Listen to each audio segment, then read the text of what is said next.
and I cleaned my panel with 99% isopropyl alcohol. The next thing I did is I checked my temp. You want to be in that 75, 85 degree range, but I went ahead and warmed my panel to 120 to make sure all the humidity and moisture was out of that panel.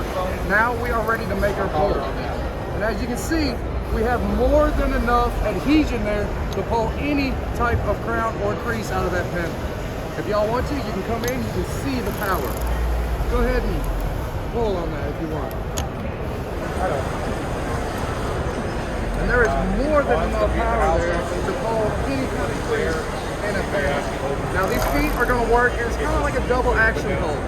So as we're pulling the crease, the feet are going to push down on the crowns, kind of sandwiching in that crease, allowing you to reverse that damage as accurate as possible.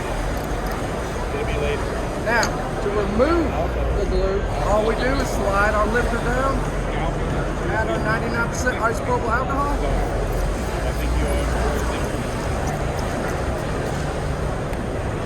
add a little bit of tension, and boom. Tab releases right off the panel. Go ahead and remove the glue to assess the damage. I just can't hear it here.